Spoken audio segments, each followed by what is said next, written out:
안녕하세요. 라인브레이커 인사 올립니다.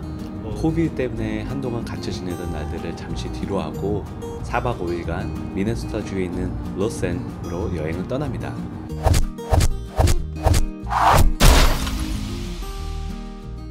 여기는 둘루스입니다. 와, 저기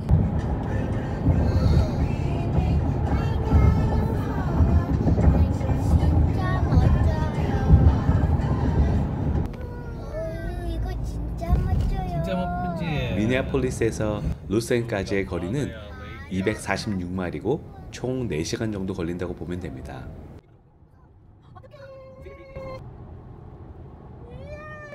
실버 크릭 클리프 터널을 지나는데 특별한 건 없는데 괜히 영상으로 멋져 보일 것 같아서 찍어봅니다. 드디어 루슨 리조트에 도착! 저는 항상 경고장이 먼저 보이네요. 안전과 환경을 위해 불을 지피는 것은 자제해 달라네요. 하지만 몇 군데 지정된 장소에서는 괜찮다고 합니다. 산에서부터 물이 내려와서 호수로 연결되는 곳입니다. 이 다리 사이를 두고 계곡물이라고 불리기도 하고 호수라고 불리기도 하겠네요. 오늘은 첫날이라 정보만 좀 입수하고 내일 하이킹을 위해 일찍 꿈나라로 고고! 벌써 다음 날이네요. 스피리얼 하이킹 트레일입니다. 첫 번째 관문은 하이펄스로 반마일 거리를 선택합니다.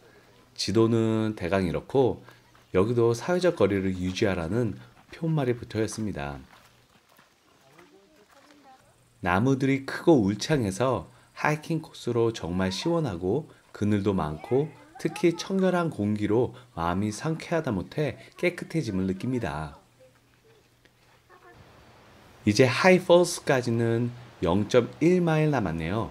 폭포 소리가 점점 커지면서 철근으로 된 다리도 건너야 되는데 어디 봅시다. 5명 이상 다리를 건너지 말고 뛰지 말고 걷기만 하세요 라고 표지판에 써 있네요.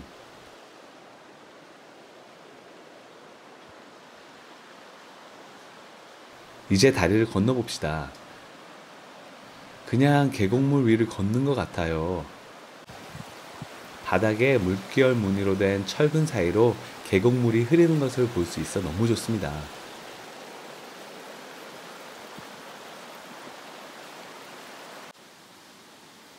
이 구역은 하이펄스를 위에서 보는 광경입니다.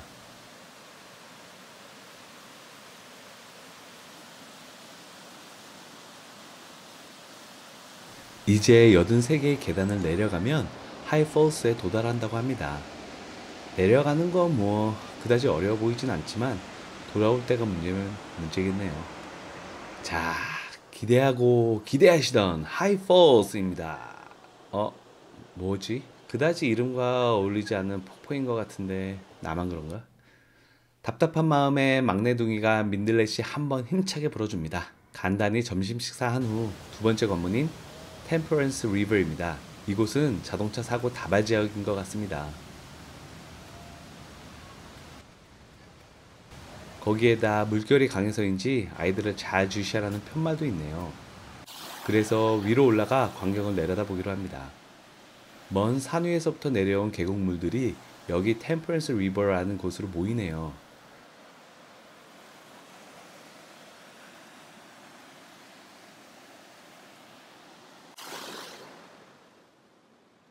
와, 대박! 하이킹을 마치고 루슨 리조트에 도착하고 아이들이 거위들에게 먹이를 던져주니 거위들이 겁없이 가까이 오네요. 거위들은 사람들에게 그리 위압감을 느끼지 않는 것 같아요. 리조트가 렉 스피리어를 바로 앞에 위치하고 있어 호수의 큰 웅장함을 만끽할 수 있습니다. 참고로 렉 스피리어는 북아프리카의 5대5 중 가장 큰 호수이고 전체 면적은 대략 82,000제곱킬로미터로 미국 동북부의 메인주와 크기가 비슷하다고 보면 됩니다. 호수 크기가 미국의 한 주만 하다는 게 놀라울 따름입니다. 이제 배가 많이 고파서 준비해온 제육볶음을 볶아요. 볶아.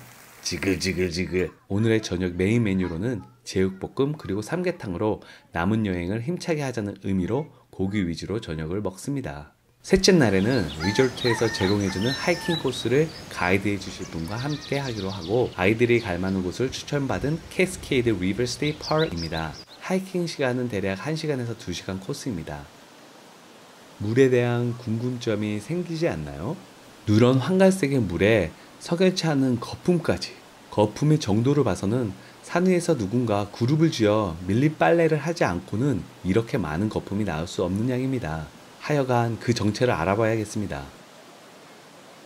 그건 그렇고 하이킹하는 코스에 눈에 띄게 많이 보이는 와일드 꽃들이 있는데 하나는 번치베리라는 꽃이고 보통 5월에서 7월 사이에 피고 또 다른 꽃은 와일드 페러니얼 루핀이라는 꽃인데 보통은 보라색인데 핑크색도 있는 게 많이 특이하고 이쁩니다. 이 꽃은 보통 6월에서 7월 사이에 핀다고 합니다. 여기도 심하게 거품이 많이 있네요. 자연 환경을 위해서라도 지금 빨리 산 위로 올라가 빨래하는 사람들의 행적을 찾아봐야겠습니다. 빨래 거품도 문제지만 여기저기 나무 위에 낙서한 거 보세요. 방문한 사람들의 이름 이니셜을 써놨네요. 2020년 P와 L이 다녀갔네요. 낙서는 잘못된 거지만 그래도 그들의 영원한 사랑, 진실한 사랑 지켜나가시길 바랍니다. 여러분, 답이 여기 있어요. 저 말고도 많은 사람들이 궁금해서 그런지 이렇게 간판에 적혀 있어요. 왜 물이 루트비어 같을까요? 참고로 루트비어는 황갈색 탄산음료입니다. 캐스케이드 리버 색깔이 누런 이유는 오염이 돼서 그런 것이 아니라 늪에서 배수되어 강으로 흘러 들어가는 물에서 나온다고 하네요. 이제 산 위에 빨래하시는 분들을 안 찾아도 될 것 같네요. 괜히 의심해서 미안합니다. 그리고 산 중턱에 이렇게 작은 나무에 여기저기 철조망을 왜 쳐놨을까요? 국보급되는 귀한 나무라도 되는 걸까요? 아니면 개인 소유일까요? 아하, 또 저처럼 궁금해하는 사람을 위해 적혀져 있네요. 와이파인 추리를 사슴으로부터 보호하는 차원에서 만든 거라고 하네요. 사슴에게는 그리 관대하지 않는 사람이고요. 나무에 자라는 버섯을 만지거나 먹으면 안 되는 거 잘 아시죠?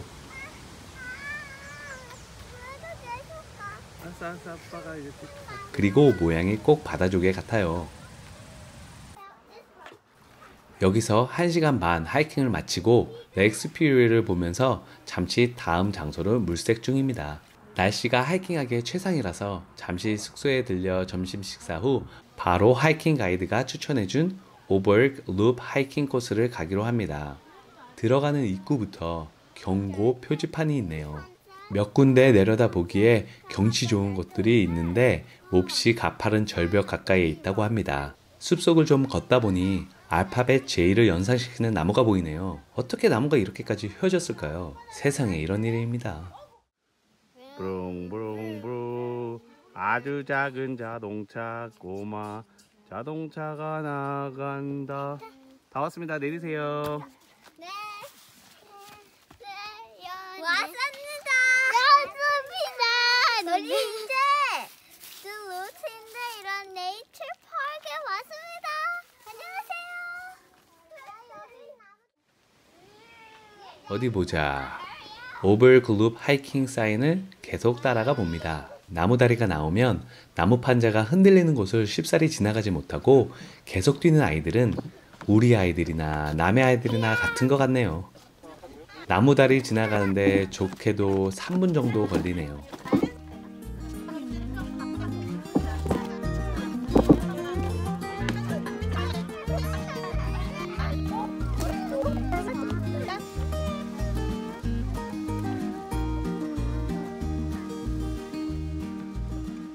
드디어 아까 경고판에 붙어있던 경치 좋은 곳이 바로 앞에 있는데 경치를 보려고 하는데 막내둥이가 발에 모기가 물려서 가려운지 손을 안 사용하고 다른 발로 긁는 게 정말 웃겨서 찍어봅니다.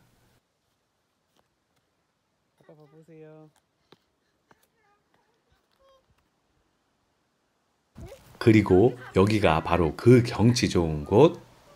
이 멋진 풍경에서 다들 한 번씩 폴짝폴짝 뛰고 아이들이 뛰는 장면에 되감기를 좋아해서 몇 번이고 되감아 봅니다.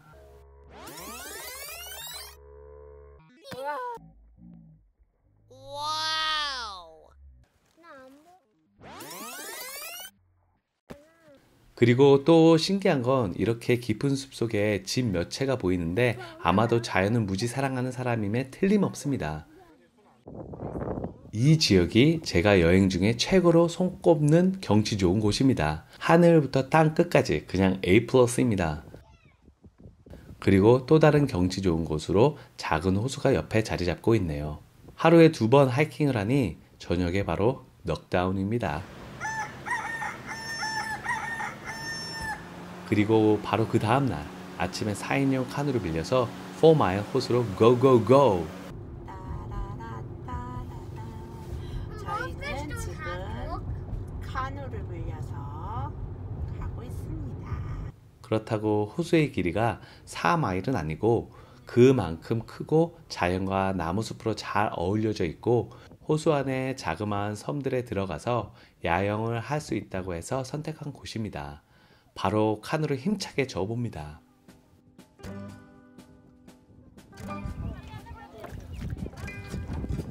아이들에게 카누를 조정해 보라고 했더니 처음 하는 것 치고는 곧잘 하네요.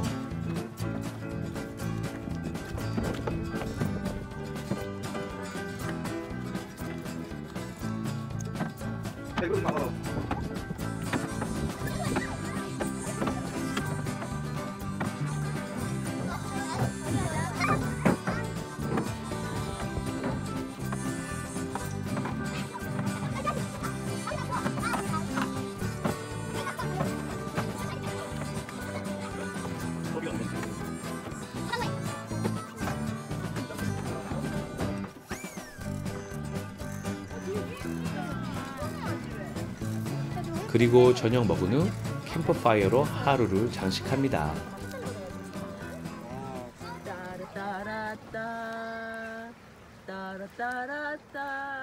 이제 마지막 날 체크아웃을 하고 집으로 가는 길에 블랙비치라는 곳에 왔는데 당연히 모래사장이 검은 줄만 알았던 제 생각과는 다르게 여느 해변가와 별반 다를 게 없네요. 그래서 더욱 신기하고 황당한 곳입니다. 헌데 같이 간 일행 중에 건장한 남성분께서 몸에 열을 식히려고 차가운 물에 발을 담고 있다가 갑자기 무릎을 꿇는 일이 있었습니다. 그의 말에 의하면 호수가 얼음장같이 차가워 머리까지 전달돼서 무릎을 꿇을 수밖에 없었습니다. 라고 하던데 또 다른 사진 속에는 대역 죄인처럼 잘못을 아내에게 사죄하고 속죄하는 모습이 담겨 있더군요. 이번 여행을 통해 그들의 가정에 평화가 깃들길 바랄 뿐입니다. 그리고 미네아폴리스에 돌아오는 길에 둘루스에 있는 캐널 파크에 잠시 들려 둘루스 하버 노스 브레이크 워터 라이트하우스를 찾아갑니다. 이 등대는 긴 부두와 연결되어서 부두 끝자락에 자리를 잡고 있네요.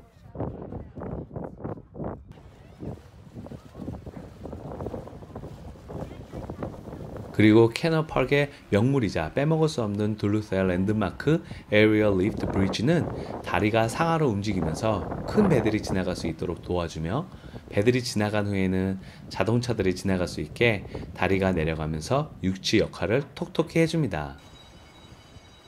에어리얼 리프트 브리지에 가까이 가는데 제재가 없어서 좀 더 가까이 가서 관찰해보니 엄청난 볼트와 너트가 조이고 가벼워 보이지만 튼튼해 보이는 철판으로 연결해서 다리를 완공했네요.